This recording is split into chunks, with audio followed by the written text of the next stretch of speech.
Torej, Lara, živijo Živijo. ali hello? Hello.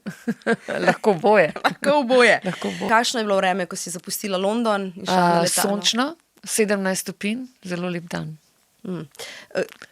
Britansko vreme, si ga že sprejela po, koliko zdaj si že tam 25 let? Ja, ni tako slabo, kot pravijo. Ne? Eni celo pravijo, da je mogoče, mislim, se mi zdi, se malo zboljšuje vsako leto. V bistvu tudi, kadar dežuje, ne dežuje cel dan, kot recimo v Ljubljani, ponad, kadar dežuje, res dežuje veliko, tam pa tako malo drsi. Zdaj, pri tebi se vedno reče, da si britanska oblikovalka slovenskih korenin. Ne? Ja. To se zelo Tako. resno vedno poudarja, ne vem, pri Melanie Trump ne rečemo vedno tega, ne? Ja. Ampak koliko slovenskosti je v tebi še ostalo? Ja, jaz sem slovenska, 100%. Jaz sem tukaj rojena, moja mama in oče sta Slovenca, samo jaz živim že od leta 94 v Londonu, tako da sem delujoča kot britanska oblikovalka, ker pač tam živim in tam delujem, ampak jaz sem Slovenka. Koliko pa si Londončanka? 100%. Povej mi, da si Londončanka, ne da mi poveš, da si Londončanka. Da si Ja, rečeš recimo, Okej, kaj da sem jaz, recimo, pijem čaj, ne pijem kave. črni čaj. Črni čaj, samo English breakfast. Z mlekom verjetno, ne? Z mlekom, Tako. ovsenim mlekom. Potem recimo se ne tuširam, se samo kopam. Oziroma tuširam se takrat, ko se moram, recimo, ko pridem v Ljubljano, se tuširam. Ampak doma se kopam. To je zelo tipično angleško. Poznam London več kot večina Angležev. Kaj naj ti še povem? To je to. Se to doskrat tako tudi recimo za Ljubljano vidim, ne? Ko pridejo kakšni, ki niso Ljubljančani, da v bistvu Ja. lahko se še bolj potrudijo, da jo spoznajo, ne? Ker potem, Tako. če si native, si mal len. Tako, ja. Jaz sem zmeraj v London pravim, če živiš v Londonu, moraš London izkoriščati.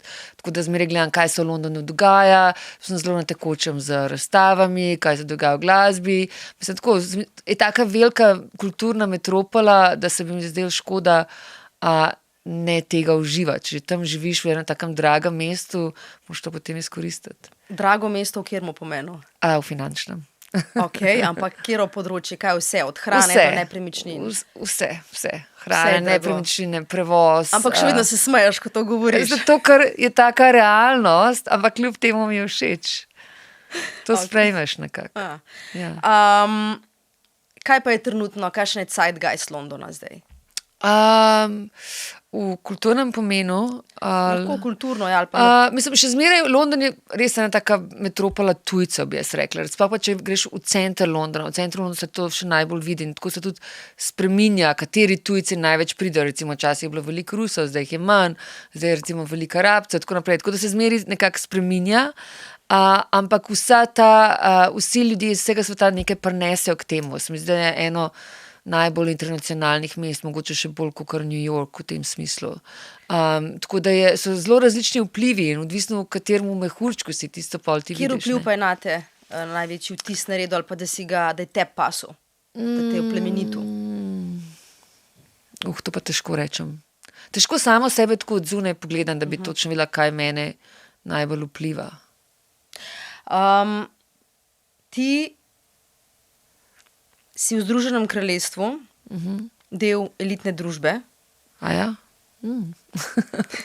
Leta 2012 si bila sprejeta v red britanskega imperija. Tako, to je res. No, Okay.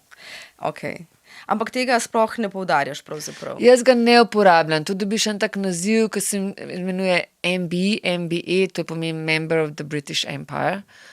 In veliko ljudi se s tem potem tudi podpisuje, recimo Lara Bohinc, MBE, samo jaz ga nikoli ne uporabljam. Zakaj? Kot prvo, to ni nekaj, s katerim sem bila jaz prirojena, ni mi naravno, po drugi strani pa tudi ni pomembno. Ti ne bi nič, kaj v bistvu bi si ti s tem dobila? Kakšen je bil doprinos tega naziva? Bi lahko dobila več poslov? Bi lahko te nekdo zaradi tega bolj prepoznal, pa rekel, da bi ti višjo vrednost kot trademark Lara Bohinc s tem dobila? Razumem. Ja. Mislim, da je to, da v bistvu lahko s tem nazivom prideš v ene kroge, katerim je ta naziv pomemben. krogi, v katerih se jaz družim, to nobenemu ni pomemben. In se mi zdi, bi bilo nekako smešno, da bi se jaz s tem uveljavljala. Ampak, če bi pa hotela v ene določene kroge, bi bilo pa to verjetno pomembno. Kateri krogi? Taki krogi, ki mi je to zelo pomembno, recimo, če se družiš za kraljevo družino, oziroma taki stari angleški krogi mogoče, ali pa tudi kakšni tujci, ki se jim to zdi zelo pomembno. Recimo, tujcem se ponovadi to zdi bolj pomembno, kot domačinom se mi nekako še tudi zdi. Zdaj, odlikovanje ti je takrat podelila princesa Ana, hči pokojne kraljice Elizabete II. In sestra, ne? Zdajšnjega kralja, Karla III. Tako da spoznala si v bistvu princeso Ano in takratnega princa Charlesa, oziroma zdajšnjega kralja. Mogoče kakšen je bil ta vtis, no? Mogoče od obeh s prve roke? Ana, v bistvu, jaz nisem spoznala, ona mi je samo dala to medaljo. Tako medaljo dobiš. Pripeljati medaljo, tako. In me je zelo presenetila, ona je vse o meni vedela, me je zelo taka, ne spomnim točno, kaj me je presprašala, ampak ene par zelo osebnih vprašanj o šoli. Sem prav tako pogledala, pa sem zvedela, da seveda ona dobi briefing in njej točno vse povejo vsakmu človeku, tako da ona že naprej pripravljena, točno ve, katera vprašanja, ampak jaz sem zelo presenečena. Charles Karl je bil pa na enem sprejemu za mlade kreativce, ki so ga imeli v Buckingham Palace, in je bil zelo zgovorljiv, tako veliko se je pogovarjal in predvsem o kmetijstvu. Lik sem hotela reči, ker je znan potem.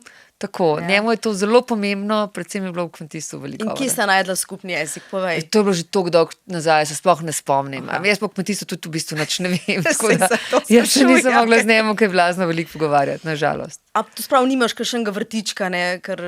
Imam vrt, sam to je, mislim... Solata na njem, Ne, rože. Se tudi on, ne? Mislim, da je zelo on je zelo na vrtnarstvo, ja. Tako sem jaz takrat, če nisem na vrtnarstvu. To je zdaj na moja starejša leta bolj začel sem. Zdaj, če se boš daj izkoristila ta naziv in ga srečala, tako. nadaljuje ta pogovor. Tako, takrat lahko. Ti si dobila ta naziv, še kar se ga oklepam, za tvoj prispevek britanski modni industriji. Tako. Kaj je ostalo še v tej britanske modne industrije? Zanj sem se s Petrom Ovrinom pogovarjala, pa rekel, kaj pa imajo Victorio Beckham pa Burberry. Ne vem. Res je žalostno, ampak najbolj je vplival na ta propad, mislim, ka London Fashion Week, jaz sem začela z London Fashion Weekom, recimo, to je bilo leta, mislim, sem prvič ostala 98. In takrat je bil nekako zelo v sponu in pol je to šlo veliko do... Mislim, začel se je za zaklon takrat, ko so začeli glasovati za Brexit, to je bilo meni leta 2016. S tem je bil pa res takrat, se je potem začel izguba, posebej, ko se je Brexit točno začel, ker mislim, da je bilo, ne vem, leta 2020 ali 2019, ker potem nisi več mogel dobiti manekenk, recimo angleški stilisti niso več mogli delati v Parizu, so rabili imeti vizo, fotografi niso mogli pripeljati svoje opreme, če si hotel biti obleke iz Pariza, si mogel plačati karne, en tak poseben papir za uvoz, tako da se industrija zelo ustavlja. Za manjše dizajnerje, take, ki so živeli recimo od prodajne trgovine na spletu, na spletni strani, se pa to zelo ustavilo, ker ljudje niso hoteli plačevati davka na dodano vrednost, ker so dobili te stvari domov. Ne? Recimo, če si Slovenija naročil nekaj od, ne vem, Stella McCartney, če je prišlo iz Anglije, si mogel ti plačati v Sloveniji 20% davek. In ga moramo še danes. Tako. In obratno, ne? Tako da se mi zdi, zelo uničilo to modno industrijo, mogoče celo bolj kot kjer je druga industrija, zato ker je veliko bazirana na manjših kreativcih. Večji kreativci, kot so pa recimo, ne vem, Burberry pa Victoria Beckham, pa to zelo lahko prenaša, ker imajo lahko oni skladišča, ne vem, v Italiji ali pa kjer drugi. Čeprav ona je tak primer, ko je imela velike težave njeno podjetje, ne, smo pa lahko gledali, kako v bistvu je dobila finančno injekcijo, ne, mislim najprej od moža, ne, v bistvu pa še od enega drugega investitorja, tako da tudi njeno podjetje je viselo na nitke. Ne? Nisem videla dokumentarca, a je bilo zaradi Brexita problemi so bili? Vse sorte je bilo tudi zato, ker je preveč rož nakupovala, dragih. Okay. Pa take stvari. To je razumljivo. V njih ta veliki. Ja. Tako da potem, ko sem malo gledala, v bistvu imajo avtomobilsko industrijo še vedno močno, ne? Jaguar je, vse pa to, Range Rover. Aston Martin, Bentley. Aston Martin, seveda, Mini, ne, to v bistvu nekako, kar je, ne. Zdaj še eno vprašanje, ki kaj tako popič mogoče, ampak huk vprašanje, da bova dali kaj na družbeno omrežje. Okay. Torej, kdo vse je nosil tvoj nakit, ko si ga še delala od teh zvezdnikov? Ja, evo, Victoria Beckham, ki smo že omenili, Kate Moss, Mariah Carey, Whitney Houston, Madonna, se ne spomnim, velikih je bilo, no, glavno. Sarah Jessica Parker, tako, ja. Cameron Diaz in Diaz, celo Michelle Obama, mislim. Celo Michelle Obama, v tvojo trgovino takrat. In Grace Jones tudi je bila. Wow. Ja. Wow. Ja. Kaj pa je Grace Jones? Je bila na glavni strani od Dazed and Confused, na cover. In bila naga z mojo ogrlico. Seveda, kaj pa drugega. Ja. Kako pride do tega? Kako ta svet deluje, da da se kosi enega oblikovalca znajdejo v takem primeru na Grace Jones? Ne? Zdaj, a je eno njihova osebna preferenca, kako malo razloži? Ponovadi to pride preko stilista, ne? Ker stilisti pač jim zbirajo ta look, obleke in dodatke. In velikrat morajo tudi, recimo, če se gre za revijo oziroma časopise, nositi tiste obleke od tistih, ki so oglaševalci. To so ponovadi večje firme, tako da svobodo imajo v glavnem bolj na dodatkih. Tako da bolj na dodatkih lahko uporablja take manjše imena, kot smo bili mi, recimo. Ne. Tako da pride to ponovadi zelo nedirektno, moram reči. A si kakšno od teh tudi ti spoznala? Ali pa... Kate Moss sem spoznala. In? Ja, fajn punca. Fajn punca, to je vse, kar boš povedala, nas vse zanima. To je privat. Okay, pardon. Okay. Zdaj pa glej, na neki točki je bila za veliko ljudi, no, ki smo spremljali tvoje delo, kar velika novica, ne, ko si pa prekinila v bistvu s to tvojo zgodbo, zaradi kere si spoznala princeso in dobila najvišje odlikovanje in bila del te elite britanske in si, pardon. Zakaj je prišlo do te odločitve? To se mi zdi zelo radikalna odločitev. Ne? Delali si tudi v Cartierju. To je šlo v bistvu zelo počas. To ni bilo nekaj, kar se je zgodilo čez noč. Je bilo več faktorjev. Eden je bil to, da je mene naenkrat ni več zanimala moda. Ni me več zanimalo ustvarjati vsakih 6 mesecev novih kolekcij. Sem hotela ustvarjati nekaj, kar je dolgotrajno, kar ni vezano toliko na trende, nekaj, kar se lahko uporablja za dolga leta. In hotela sem tudi ustvarjati stvari, ki niso vezane na telo. Ker za telo so zmeraj stvari zelo majhne in tudi ne smejo biti težke in si zelo omejen z materiali, ker ponovadi so materiali za nakit posebej še najbolj klasični, kot so kamen in kovina. Jaz sem hotela ustvarjati tudi z mehkimi materiali in tudi z barvami se je poigrati. Tako da to je bila nekako kreativna odločitev na eni strani. Po drugi strani se je pa trg zelo spremenil. In kaj mislim s trgom je v glavnem to, da so večina dizajnerjev njihov posel baziran na 2 temeljih. Eno je, da prodajaš ti direktno svojim strankam, se pravi po spletni strani v trgovini, druga pa prodajaš preko teh retailers, to so recimo butiki in recimo te Selfridges, Harrods, take velike trgovine. In te velike trgovine so naenkrat začele nehati kupovati, ampak so imele vse produkte, so oni hoteli imeti na nekaj, kar se imenuje sale or return oziroma consignment. To pomeni, da oni v bistvu stvari nikoli ne kupijo, ampak jih imajo na zalogi in ti plačajo šele potem, ko so prodani, oziroma oni naročijo in tisto, kar ne prodajo, ti zmeraj vračajo. Zdaj si pa predstavljali, kot prvo ti njim prodajaš po zelo nižji ceni, kot direktno. Ker imajo maržo, ne? Tako, ker oni imajo maržo, se pravi, že prvič imaš, po drugi strani pa nimaš nobene sigurnosti. Oni v bistvu naročijo, ampak naročijo tako nekako pogojno.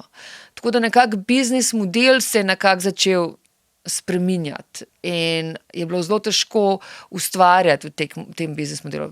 Kot tretje sem imela pa tudi še enega poslovnega partnerja, s katerim se nisva več razumela, tako da je bilo več razlogov, zakaj. Kakšne so marže? Vem, da so bile tudi v Sloveniji tako 100%, kar se mi zdi zelo veliko za enega neodvisnega oblikovalca nakita, recimo, ne, že stroški materiala so dragi in potem, da vzameš še trgovino 100% maržo, ne, to se ni računice. Ja, v Angliji je več. Več. Recimo bazirajo med 2,6 do 2,7. Se pravi, če jaz prodam trgovini nekaj za 100 evrov, bo trgovina prodala to za 270. In tisto, kar jaz njim prodam recimo za 100 evrov, ponavadi od tistega jaz dobim 50. Se pravi, nekaj, kar stane recimo 270 evrov v trgovini, jaz dobim 50. Se pravi, to je zelo majhen procent. Si pa potem po nekem obdobju vendarle naredila eno kolekcijo za Skultuno, ki je znova povezana s kralji, Ja, tako. švedskimi. Ja, oni so 400 let stara firma in imajo tudi kraljevi pečat. Ja. To pomeni, da je to podjetje, ki dela za švedski kraljevi dvor. Ne? In To tako, pomeni. ja, tako. In med drugim za to podjetje oblikuje tudi princ njihov, ne? Mislim, da. A ja, to pa nisem Ja, vedela. ja, To je pa tale novica Filip. zame. Kaj? Aj, nisi Ne, vedela tega? nisem vedela. No, Ne, nisem tako. vedela. Karel Filip. Aj, nisi Okej. vedela tega? Ne, nisem vedela. Mi niso povedali. Kako je do tega sodelovanja prišlo, da si pol po tolkem času Ja, še ni čist ta ideja v tebi umrla, ta moja težka Ja. beseda, nehala goreti. ja. In kaj misliš? Jaz sem z njimi sodelovala že na par drugih projektih, sem za njih oblikovala tudi ene svečnike in potem tudi ene okvirje za slike in tako naprej. In smo se zmeraj pogovarjali na kitu, samo oni so začeli na kit razvijati v bistvu zelo bolj intenzivno po covidu, ne. In tako smo se pogovarjali, kaj bi nova kolekcija, pa smo rekli, kaj pa če ne bi na kit, se v bistvu pa malo pogrešam delati na kit, ker ga že nekaj časa nisem. Ker zdaj pa sem pa začela delati na zelo velikih takih razmerjih, ne, recimo stvari, ki so bile velike 3 metre in tako naprej, take različne velikosti, tako da sem ga prav veselil, bi me nekaj manjšega narediti in tudi nekaj dosti bolj dostopnega, ker njihove cene so bile zmeraj cenejše, kot so bile tiste, ki sem jih jaz lahko dosegla. Tako da sem potem z njim naredila kolekcijo, ki se imenuje Together. Ja. Ko sem malo razmišljala o tvojem delu, mi je bilo zelo ena stvar zanimiva. Ne? Tvoji kosi, ki jih zdaj delaš, pohištvo, ne, so zelo monumentalni, kompleksni, zbirateljski, galerijski, Ja.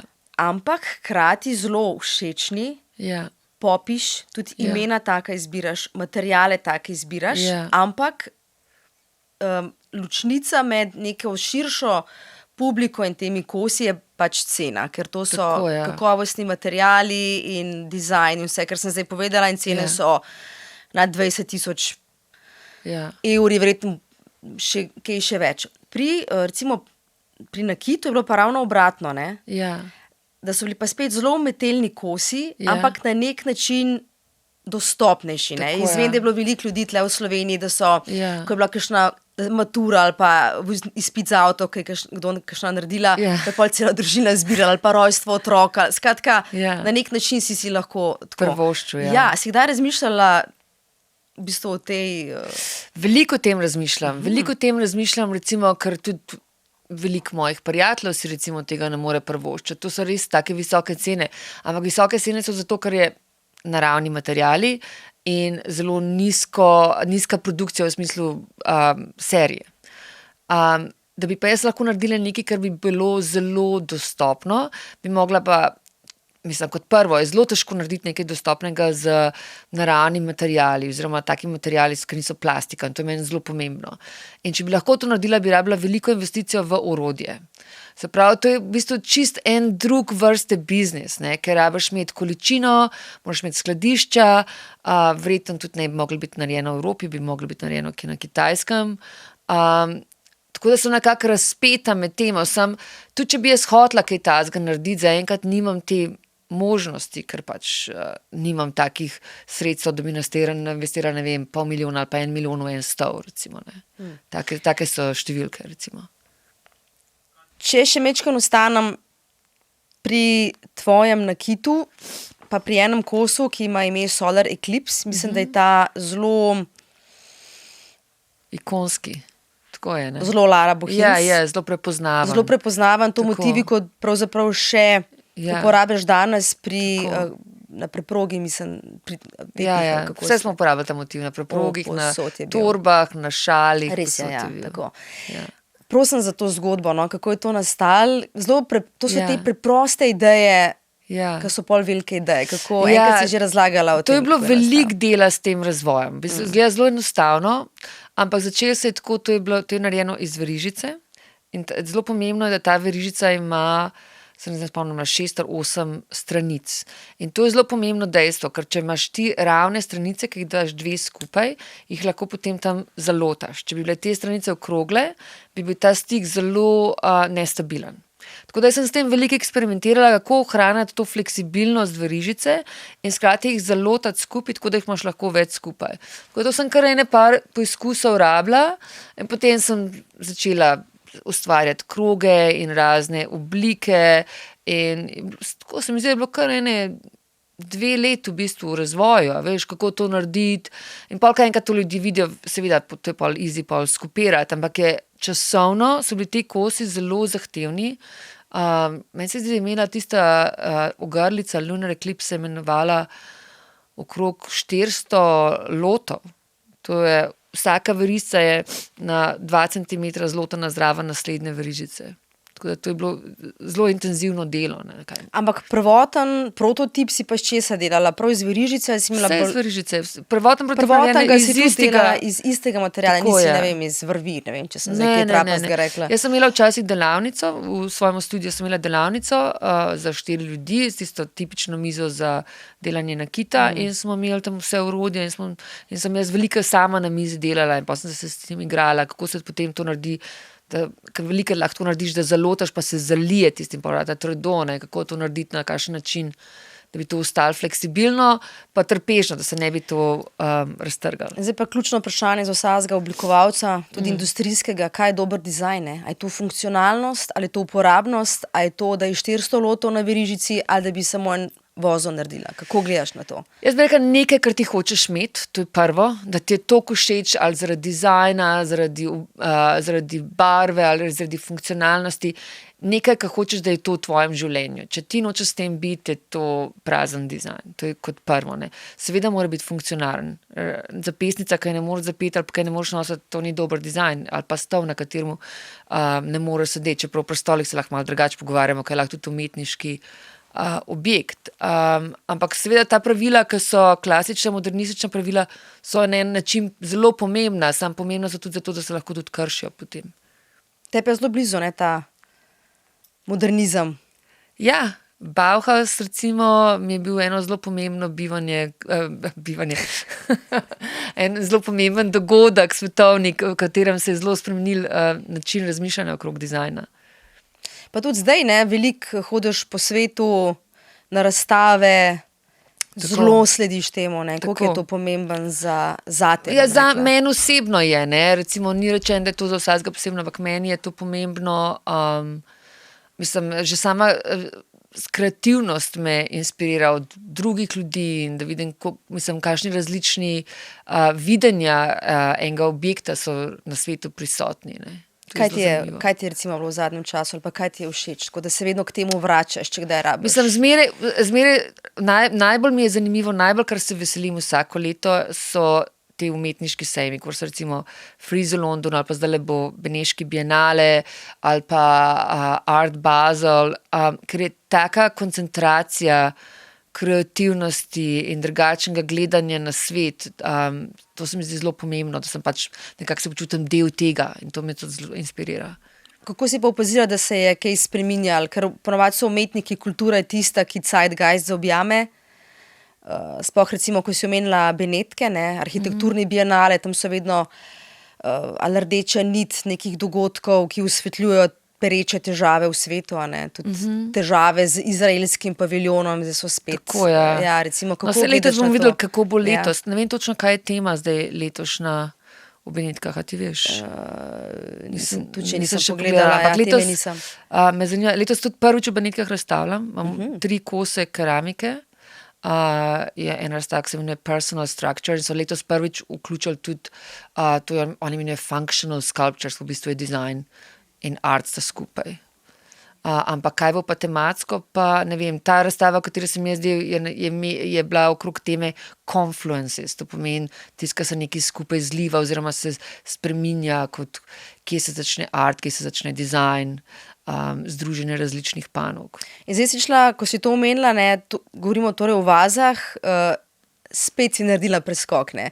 Torej z nakita na dodatke, oziroma dodatke, recimo na pohištvo, in zdaj si pa šla v delavnico in sama modelirala. Veš kaj, to sem hotela začeti, ker kot prvo se rada spreminjam. Meni rata malo dolg čas, pa hočem kaj drugega. Zmeraj v neki zvezi s kreativnostjo me zanima različne panoge.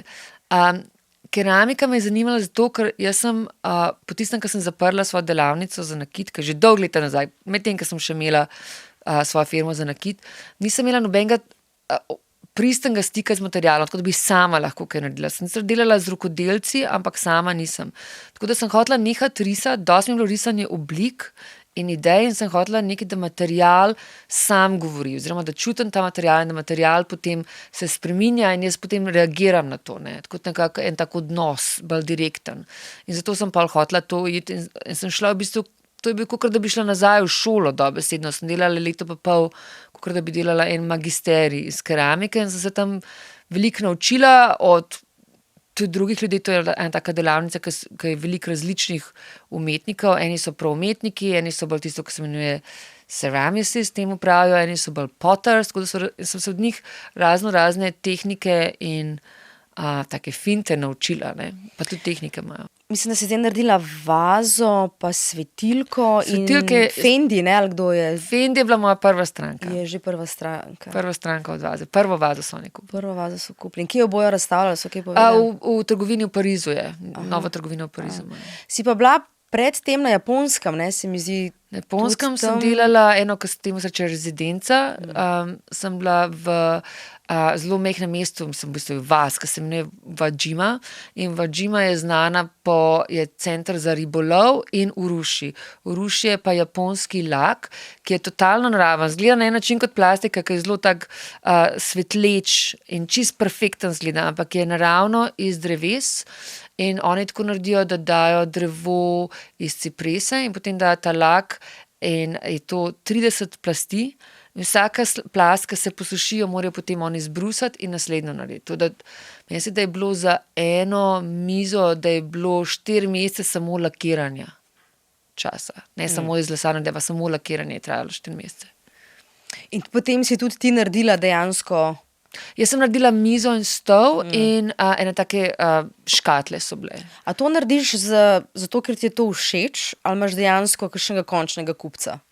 To ni bilo nobenega končnega kupca. Mislim, ideja je bila, takrat sem se povezala z galerijo Fumi v Londonu in oni so to hoteli imeti za svojo razstavo, ampak to ni bilo nobenega kupca, ne. Tako da to je v bistvu narediš, potem pa se vidi. Mene zanima raziskovanje različnih tehnik in materialov in tudi zelo zanimivo je posebej, če greš na Japonsko, kako vidiš, kako jaz sem z njimi živela takrat, živiš na njihov način, vidiš, kako oni ustvarjajo, čisten tak drugačen način ustvarjanja, ki je v bistvu zelo star. To delajo na isti način, kot so delali 1000 let nazaj, ni v bistvu nič drugače. Enkrat, oziroma pri tebi je zelo zanimivo, da svoja dela ne uporabljaš besed, ki jih jaz uporabljam, nakit ali pa pohištvo, ne, ampak rečeš objekti za telo in objekti za prostor. Tako. A je to PR-ovska malo potegavščina, a je to nek tvoj? Ne, to je čisto, kako jaz to vidim, ne. Recimo, če ti jaz povem, da za en prsten narediti ali pa za en stol narediti, to meni isto časa vzame. To ni nobena razlika, samo zato, ker je prsten manjši, zato, ker je objekt za prostor, kakor jaz temu pravim, večji. Ne? In zakaj rečem objekt za prostor? Zato, ker ni definiran s funkcijo. Mi ga definiramo potem, ampak ko jaz to oblikujem, gledam ne samo iz funkcionalnega vidika, ampak z vidika, kot da je to kot ena oseba, kot da ustvarjaš nekaj, kar ti daš en občutek, en feeling v to. Zato je to objekt. Kako pa ti, kje ti prodajaš, kje so tvoji kupci? Meni pri tebi vedno zanimivo, da si imela že zelo dolgo nazaj, 10 let, na spletni strani mizo, ki stane takrat, ne vem, 15,000 funtov, potem pa dodajo košarico. Ja. Zdaj se to ne da več. To se ne da več. To delaš recimo v trgovini. Ti povem, so bili tudi ljudje, ki so dodali to košarico. Ampak se mi je zdelo tako hudo. Ja, zdaj nimamo več dodajo košarico. Zdaj tudi cene niso več objavljene. Ta glavne stranke so dizajnerji za interijer, pa tudi posamezne stranke, potem pa galerije, to so potem isto, od njih stranke so pa isto dizajnerji za interijer, pa posamezniki, potem pa tudi so teli marketplace, mi smo samo na First Dibs, zato ker smo. To je spletna stran. Ja, to je spletna stran, kateri v glavnem, oni se specializirajo, v glavnem imajo vintage, ne, kose, ampak tudi imajo modern dizajn in z njimi sem tam začela že od začetka, tako da smo več kot 10 let tam prisotni, ampak ni to tak en tak glavni prodajni, tako neki za zraven. Ne. Koliko so se pa tvoji kupci spremenili, recimo zdaj sploh, odkar ni več ruskega trga, ne, ko se je pač to zaprlo? Ja, v glavnem večina Američanov. In to ne samo za mene, to je tipično za celo dizajn industrijo zdaj, ne. Ker nažalost je pač ko, včasih je še nekaj bilo z Evrope, zdaj je zmeri manj iz Evrope. Rusija je čisto izumrla zdaj, ne. In jaz sem zmislila, da ti Rusi bojo potem nekako, veliko se jih je preselili recimo v Dubaj, pa bojo s tam naročali, pa se ni to zgodilo, ne. Tako da ta trg je čisto zamrl. Ta srednji vzhod, pa to pa v bistvu nikoli niso bile moje stranke blazne. Imamo občasno kakšno, ampak ni to en tak velik trg. Ko sem se pogovarjala z enim iz teh krogov umetniških, ne, je rekel, da so pravzaprav ta višji sloj v Evropi, ne, da v bistvu zdaj, ko je ta sploh vojna v Ukrajini in vse te mednarodne geopolitične razmere, da v bistvu so zelo previdni ratali, ne, da so nehali kupovati stvari oziroma investirati v stvari, za katere vejo, da se jim splača investirati. Ne, mogoče kakšne slike. To pa veš, kaj kupujejo? Veliko kupujejo vintage, ne. Recimo oni vejo, ne vem, tam en stol od Matigoja je, ne vem, 10 jurjev, oni mislijo, da bo to čez 5 let 15. Tako nekako zelo ne investirajo v nekaj, kar ni točno jasno, da bojo profitirali, ne. Recimo stare avtomobile kupujejo, ker to se ve, da bojo profitirali, ne. Zelo malo ljudi jemljejo zdaj rizike, tudi ta bogati, ne. Pa tudi že imajo veliko stvari, ne. No, se imajo veliko hiš, ne. Imajo veliko hiš, ne, tudi ta bogati so začeli zmeri več kupati v tele, kako se tem reče, experiences, kako se to reče? Doživetja, ne, recimo, ne vem, da kupaš karte za nogometno igro, ki stane 30,000 funtov, take zadeve. Zakaj pa ne, ne? Ja, raj ne. Zdaj pa ti dam malo upscale vprašanje, nadgradnjo. Obstaja podjetje ali pa država ali pa posameznik, ki bi ga zavrnila ali pa ne bi oblikovala? Zavrnila. Mislim. To je ta etična drža? Ja, sigurno bi jih bilo kar nekaj, ti po pravici povem. Ne bom zdaj takoj povedala, ker bi mogla o tem premisliti, ampak sigurno bi jih bilo kar nekaj par. Ja. Dobro. Da ne boš v težavah. Tako, ja, da ne bom v težavah. Ker nimaš več unga kupi. Ja, tako, nikoli ne veš. Nikoli ne veš. Kako pa je s promocijo? Ja, promocija se je pa tudi zdaj zelo spremenila. Včasih je bilo to zelo jasno, si nekako naredil en sejem oziroma razstavo, potem so prišli člani tiska, recimo stilisti, fotografi, uredniki. Zdaj se pa to vse nekako spremenilo. Kot teh sejmov je postalo preveč, kot oblikovalcev je ogromno. Sicer v modi verjetno je zdaj malo manj, ker so pa stroški to večji, ampak oblikovanje v primeru pohištva se je zelo razmnožilo. Tako da je nekako taka poplava izdelkov in dizajnerov, tako da je veliko težje izstopati na en način. In tudi, kadar si objavljen, ta objava nima tazga učinka, kot je včasih to imela. Včasih je bilo to tako, si v eni reviji, pa takoj te ljudje opazijo, pa pokličejo, pa si v kakšnih novih trgovinah tako, ali pa imaš kakšno prodajo. Zdaj ljudje zelo malo gledajo revije, kot prvo. Če si recimo na socialnih medijih, imaš lahko tudi vizibilnost, pa ta vizibilnost lahko nič ne pomeni, ker sploh ne veš, koga dobiš. A so to ta prave stranke, ljudje ti lahko sledijo, jaz ne vem, a so te stranke, ali so to samo tako eni... A pač Katja Štok to vid ali pa vid? Ja, tako, ali pa en študent, Katja Štok iz Moskve. Ja, ali pa en milijonar, jaz to ne vem. Ne. Tako da v bistvu je zelo težko imeti eno tako preglednost, vizibilnosti, pa kaj ta vizibilnost sploh pomeni, zato sploh spremeni v kakšen končen finančen rezultat. Ne. Prosim, povej številko, pred snemanjem smo se pogovarjali, koliko je diplomiranih študentov v enem letu v Združenem kraljestvu na področju oblikovanja. Ja, to sem prebrala v Dezinu. Dezin je tak newsletter za dizajn, spletna stran, spletni časopis v bistvu. In oni so rekli, da je lansko leto v Združenem kraljestvu iz vseh panog dizajna, se pravi od mode, grafike, industrijskega do keramike, ne vem, kjerkoli dizajna, da jih je prišlo ven v enem letu 150,000 novih dizajnerjev. Ko sem jaz hodila na likovno akademijo, jih je bilo, meni se na industrijskem oblikovanju, nas je bilo meni 9. To je bilo v celi Sloveniji. Zdaj pa primerjava v Angliji, ne vem, koliko jih pride vse skupaj. In kakšne so zdaj priložnosti bile za Laro Bohinc pred 30 leti? Tako, ja. Ali pa zdaj za enega, ki bo letos diplomiral? Veliko manjše priložnosti so zdaj. Mislim, so lažljivo večje, zato ker imaš pač socialne medije. Lažljivo večje, zato ker se ti zdi, da te lahko, da imaš več vizibilnosti, ker lahko prideš do veliko ljudi, samo v resnici ljudje te sploh ne vidijo. Ne, to je to. Tako da jaz mislim, da je veliko težje, kot prvo, da te sploh kdo opazi, kot drugo, da imaš sploh kakšno točkovno razliko, kaj je točno tisto, kar je najbolj drugačno od koga drugega, ne. Zdi se mi, da je bila v tvoji karieri, da ste bili 2 prelomnici. Ena verjetno ta, ko si začela delati objekte za dom, druga verjetno Brexit. Ne, Brexit je pa bolj taka... V smislu poslovanja. Poslovna prelomnica, tako, ampak za kreativno pa kot del moje poti pa poslovno. Poslovno pa bilo, ja, zato ker to je pomenilo, da kar naenkrat, jaz sem imela firmo v Angliji, mi smo pa v glavnem vsi izdelki so bili pa narejeni na Portugalskem, Italiji, pa nekaj tudi v Sloveniji, se pravi v Evropi. In kar naenkrat z angleško firmo nisem mogla več izvažati teh izdelkov iz Evrope po kateri strani sveta, v Ameriko ali pa nazaj v Anglijo ali pa kjerkoli.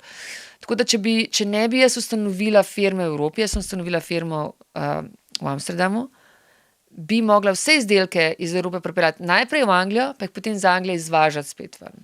To je dvojna carina, ne? Dvojna carina plus dvojno pošiljanje, stroški transporta. Carina je pa... Carina, v bistvu carine ni, ne, se to je najbolj tisto, kar je. Carine ni, ampak je davek na dodano vrednost. To je 20% v Angliji, pa meni v Sloveniji, da je 22, ali ni.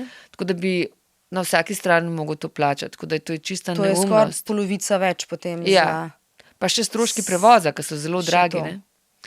Tako da jaz sem zaradi tega potem ustanovila firmo na Nizozemskem, da lahko potem direktno iz Evrope z računom od moje nizozemske firme lahko potem to pošiljam po celem svetu. Tvoji izdelki so zelo umetelni, rekli smo naravni materiali.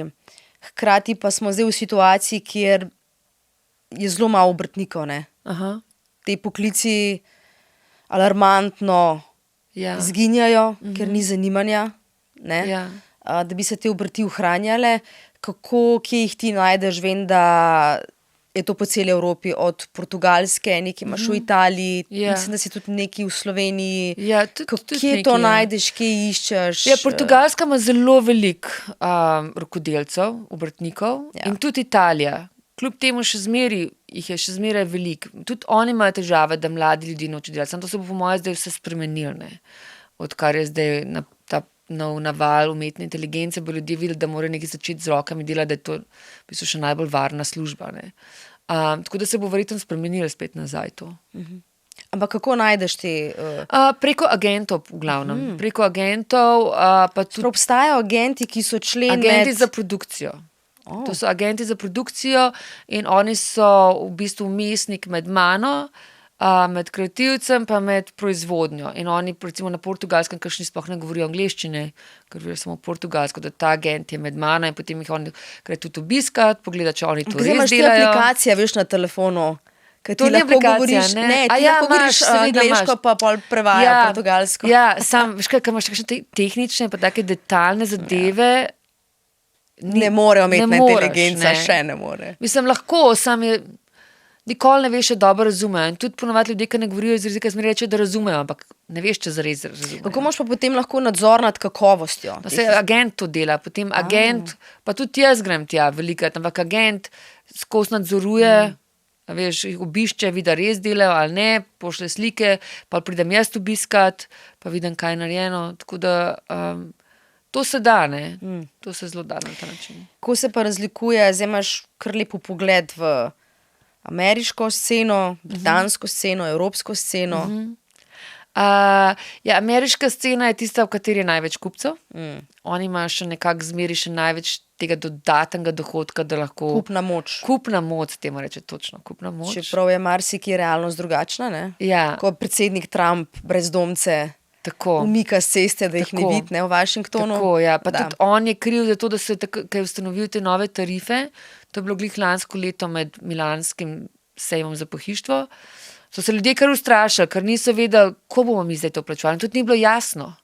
In tudi nikoli se ne vem, meni tudi ljudje sprašujejo in so zelo kakšni jezni, ne, ker pridejo kar na carini, to zdaj zelo dolgo časa traja, tudi ne vejo točno, ko bo plačevali, prej je bilo za Evropo, ne vem, no, za Anglijo je bilo 10%, zdaj je 20%, pol verjetno čez 2 meseca bo spet 10%, pol neki pravi, da bo tudi nazaj dobil, tako da noben ne ve, kaj se sploh dogaja, tako da je zelo nestabilno, kar se tega Tako da tiče. ti moraš v bistvu kot kreativka zelo spremljati Ja, in spremljam. gospodarske kazalce in družbeno-politične vse. Tako, Ne? ja. Pa kako to vpliva, ker konec koncev ti imaš svoje podjetje, ne? Ja, Ampak si kreativka. ja. Kako to balansiraš, da se ne utapljaš v številkah, papirologiji in da v bistvu narediš to prepreko, da Ja. ohraniš svojo kreativnost in da to toliko ne vpliva na te, ne? Da nisi v enem, si imela kdaj blokado mogoče ustvarjalno? Ne, ampak tudi v bistvu, a veš, zdaj se mi zdi, da so toliko ti sistemi raznih teh aplikacij, je biznis veliko lažje narediti, kot je bilo prej. Tudi z umetno inteligenco lahko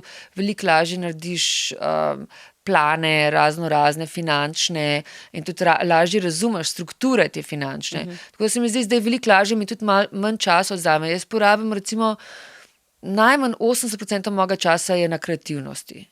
Okay. Včasih, recimo 15 let nazaj, je bilo pa obratno. Je bilo pa 80% časa je bilo vezano na prodajo, biznis in tako naprej. Tako da zdaj sem v bistvu veliko bolj svobodna, kot sem bila prej. Ne? In se tudi ne ukvarjam toliko s tem, mogoče zaradi tega, ker je studio drugače funkcioniral. Včasih smo imeli znotraj hiše, ko smo imeli nakit iz e-commerce, tako da smo sami pošiljali pakete, zdaj pa tega sploh ni. Ne? Tako da imam v bistvu vse ta prodaja je v glavnem na zunanje vezana, tako da sem veliko bolj svobodna. Še rišeš na roko, skiciraš na roko stvari? Kakšne? Kakšne? Tudi, ja, kakšne. Kakšne stvari čisto na roko. Keramiko sem začela, to pa sem nobenega skiciranja. Ampak pa sem mogla skicirati, ker sem mogla par, kako bomo zdaj to naredili, kako bo lučila, kakšen bo sistem. Ampak na začetku sem nobenega skiciranja. Delavnica, material mi bo sam povedal, bom malo probala, pustila, probala še enkrat. Tako da. Teme, ki si jih v svoji karieri zajela, so vesolje, Tako. sleščice, profiteroli, Ja, velike kosmate živali, tako. ženske obline. Ja. Kaj vse vpliva na te, kako to, ne, ker si pride. rekla, da si zelo dojemljiva, da zelo slediš stvarem, sceni, glasbi, Ja. filmom, Ja. art sceni. Ja. Kaj je potem tisto, kar daš ti od sebe? Ne? Ker zdi se mi, da je za nivo ustvarjalca tvojega kova, Ja. da si zelo drzna. Aha. Sem da so eni zelo preračunljivi in si ne bi upal, spomnim se, ko si delala Peaches Ja. in je bila inspiracija velike ženske zadnjice, ker je bila Tako, takrat ja. Kim Kardashian Tako. in si imela tisti wall in so bile zadnjice gor. Jaz si to, Ja. ne vem, pri kakšnem Marcelu Wandersu ali pa Ja. kje težko predstavljam, ali pa kakšnih Ja. arhitekturnih birojih, kako... Ja, ta je bila sploh reakcija na to, mislim, da sem hotela poudariti to žensko, zato ker je bila nekakšna reakcija, točno to, kar si prej omenila, na ta svet dizajna, ki je predominantno moški. Ne? In sem hotela to poudariti, da jaz sem ženska in da so me tudi v dizajnu, da lahko uporabljamo ženske elemente, ker dizajn je dostikrat hladen in tako bolj racionalen, posebej industrijski dizajn. Ne? Tako da teme se ponavadi mi vlečejo, nekako tu okrog 5 do 7 let sem to opazila, tako me nekaj zanima in potem to črpam, potem pa mi nekako postane dolg čas, oziroma sem mogoče že izčrpala to temo, potem se naprej premaknem. Ne. Pa nikoli ne gledaš, kaj bi na trgu šlo, kaj bi bilo všeč strankam, ampak vedno, kar je tebi všeč. Ne, mora biti, Ne? tudi gledam, kar je všeč strankam. Gledaš. Tudi gledam, recimo, vidim, ok, stranke hoče imeti, ne vem, male mizice, moramo imeti male mizice, ampak to nič ne odriva kreativnosti stran, to je samo en dodatek, ne. Kako pa to ugotoviš, da stranke male mizice? Ja, kaj mi kot- povejo. Aha, tako. Ali pa ljudje hoče Ena imeti... na ena je to. Ja, ali pa Aha. hoče imeti cenejše stvari, ne. Recimo, mi bi radi mizico, ampak hočemo zapraviti, ne vem, 2000 evrov, ne 15. Ok, kako lahko to naredimo, sigurno je velikost ena. Take stvari, ne? Potem malo ško razmišljati, temu se reče merchandising, oziroma da imaš tisti razpon. Ampak to nekako ne vpliva kreativnost. Meni je to zanimivo, ker se mi tudi zdi, da je to dobro ljudem nad nekaj, kar oni rabijo. A imaš dosti tega, da po naročilu to delaš, da mogoče mi sploh ne vidimo? Pa... Ja, kar veliko, ja. Tudi. Kar veliko. Kaj pa ghost design, da si kaj oblikovala, pa se ne podpišeš? To pa še nisem. Pa bi? Ja. Res? Ja, bi. Mogoče. Odvisno za koga, pa kaj bi bilo, če bi bilo kaj zanimivega. Je to pogosto, mislim, se to dogaja? Veš, da me še nikoli noben ni vprašal. Da bi to ti počela? Ja. Ampak nasploh je to tako praksa, da recimo Veš, da delajo? sploh ne vem, še nikoli nisem slišala, da bi mi kdo od mojih prijateljev rekel, da jih kdo to To je vprašal. bolj v pisanju knjig, ne, sicer? Verjetno, ja. Ja, da potem imaš ghostwriterje, ne, Ja. ampak tako sem čist... Ampak se v bistvu na en način, če si zaposlen v firmi, je to isto. Verjetno. Se si isto nisi podpisan. Kaj bi pa zdaj? Kaj te zanima? Enkrat si vem, da si rekla tudi tele pipe za kopalnice. Ja, to bi z veseljem Res? oblikovala. Ja. Pipe so tudi recimo kot en nakit za kopalnico. Z veseljem bi pipe oblikovala. Pribor, jedilni pribor. To je tudi nekaj, kar še nisem, tudi nekaj manjšega, ki bi me zelo zanimalo. Mislim, tako po pravici povedano, mislim, meni je vsak izziv Kaj dobrodošel. pa avtomobil? To pa ne vem, če bi znala.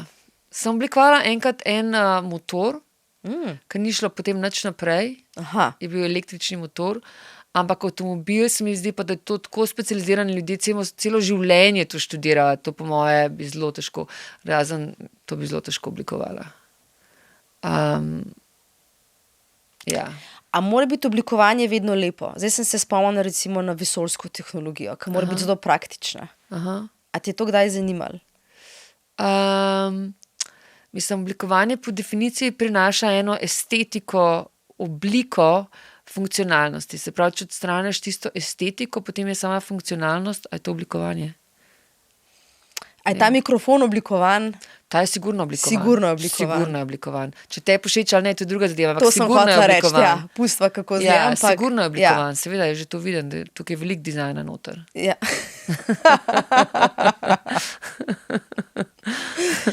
Mogoče bi ti bil izziv, da bi bil... Ja. Ja. No ja, mislim, vesoljska tehnologija, a da pošiljajo take stvari, ki niso oblikovane, to sploh nisem vedela.